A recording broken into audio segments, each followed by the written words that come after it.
Bismillahirrahmanirrahim. Hello again and again. Hello les fanophiles. Donc on va parler aujourd'hui de l'embryologie. Donc on va continuer notre série de cours concernant l'embryologie humaine.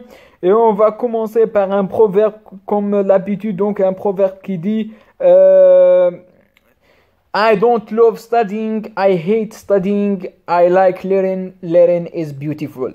Donc, la troisième semaine de développement embryonnaire directement by Amin Academy, donc Mohamed Amin Academy. Donc, généralité, troisième semaine de développement embryonnaire sont caractérisées par l'apparition des signes cliniques et signes biologiques chez la femme enceinte, c'est-à-dire une augmentation biologiquement, augmentation de bêta-CG et cliniquement améliorée. Donc, au niveau embryologie, c'est l'apparition de troisième feuillet de développement embryonnaire, ce qu'on appelle la gastrulation.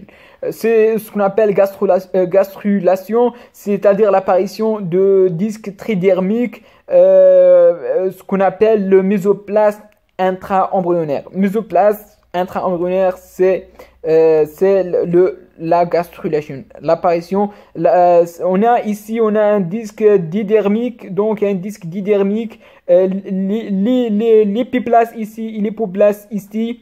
Cette épiplasme va donner donc des cellules qui vont remplacer ce hypoplasme. Donc l'épiplasme va donner trois lignées ici, donc va donner l'ectoderme, la mésoderme, c'est la troisième fille qui apparaît, et l'endoderme définitif.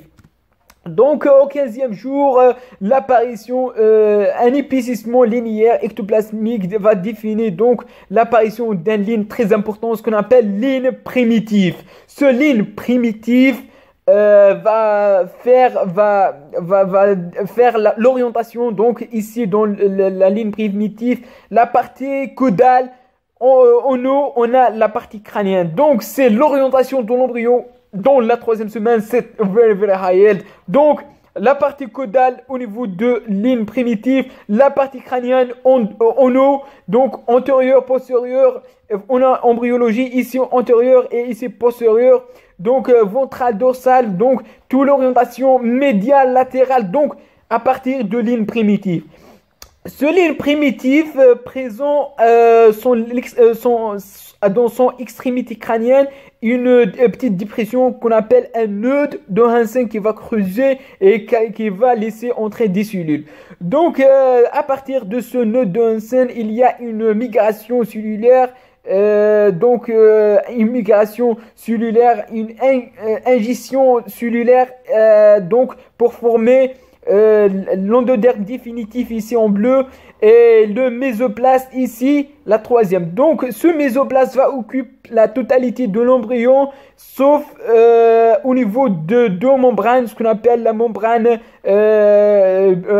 buccale, ce qu'on appelle oropharyngien, la future région de la bouche, et la membrane cloacale, c'est la future en arrière, c'est ici la membrane cloacale qui est la future région anale, ici le membrane oropharyngien. Ici, ça représente la membrane pharyngien et la membrane cloacale ici en postérieur. Ce membrane cloacale ici en postérieur et la membrane pharyngien, il y a seulement deux, un disque didermique, c'est-à-dire seulement l'ectoplasme et l'endoplasme. Donc la formation de processus cordal après la canal cordal, après la plaque cordale et après le corde. C'est quoi un corde? Tout simplement, ici, il va entrer des cellules mésoplastiques qui vont former un corde ici dans la région intérieure.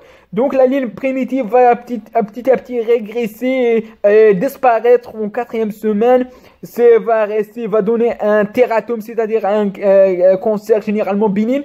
Mais la ligne primitive généralement va disparaître au bout de quatrième semaine. Et l'apparition d'une autre structure, donc dans le mésoplasme, donc entre les deux ectoderme et l'endoderme, ce corde est très important pour la formation de neurotubes.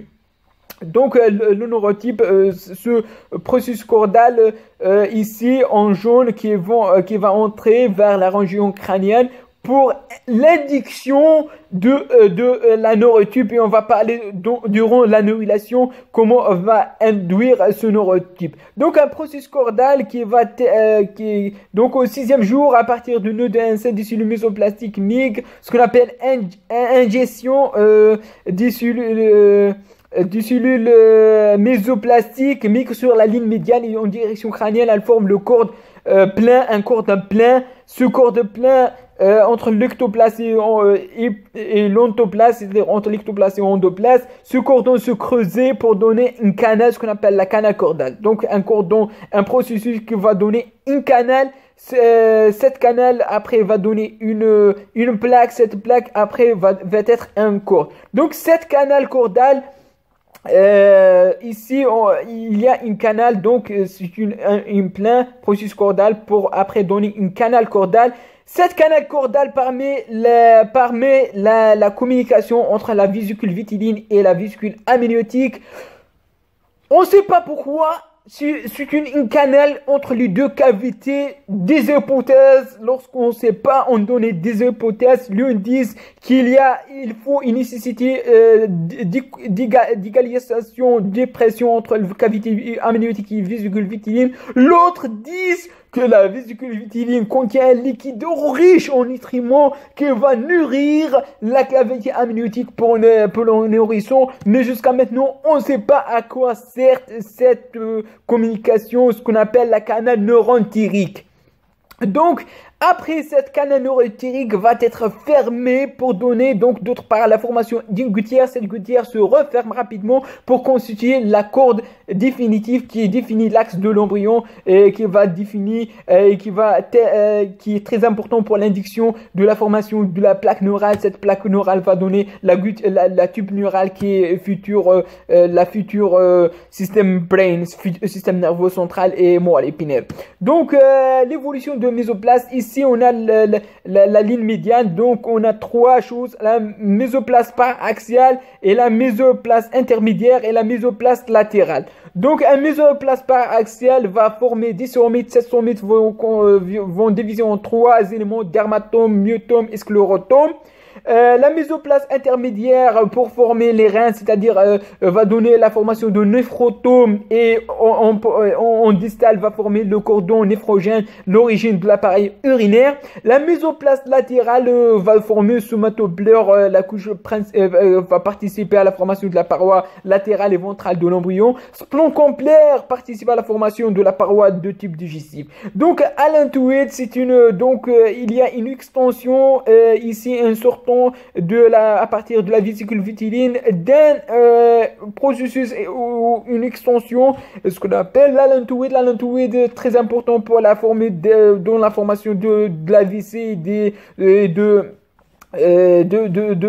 système urinaire, embryonnaire et fœtal. Donc, les villosités, le développement de placenta, c'est très important. Donc, il est commencé au moment de la fin de la deuxième semaine. Donc, la fin de la deuxième semaine, le cytotrophoblast au sein de syncytiotrophoblaste a mis des travées radiculaires. Donc, ici, on va répéter la deuxième semaine. Ici, on a la somatopleure.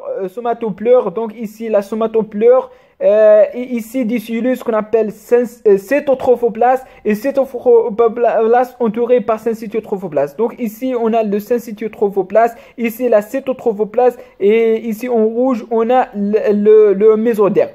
Donc cétotrophoblast va donner des travées comme ça et bien sûr va être toujours entouré par le syncytiotrophoblaste. Donc seulement cet trophoblast va former des travées radiaires qu'on appelle la villosité primaire. Après, il y a ingestion comme un doigt de gant à l'intérieur de ces travées de cet trophoblast. Donc le mésenchyme, c'est-à-dire le mésoplaste ici extra-embryonnaire, plus précisément somatopleure normalement. Donc le mésenchyme de la lame choriale pénètre dans l'axe de la villosité pour former une villosité secondaire. Donc villosité secondaire formée par le cétotrophoblast et ici en doigt de gant la mésenchyme. Après, l'embryon va émettre des capillaires à l'intérieur de ces axes pour former de la vélocité tertiaire. Donc, entre 18e semaine, 20e semaine, des vaisseaux sanguins sont différenciés également dans le mésenchyme constitués des vélocités tertiaires et ces vélocités tertiaires pour le développement donc de la circulation et futur placenta. Donc, on est arrivé au bout du sujet. N'hésitez pas de cliquer sur j'aime, abonner sur ma chaîne, aimer et de partager. Et je vous remercie pour votre attention. À la prochaine, Inch'Allah.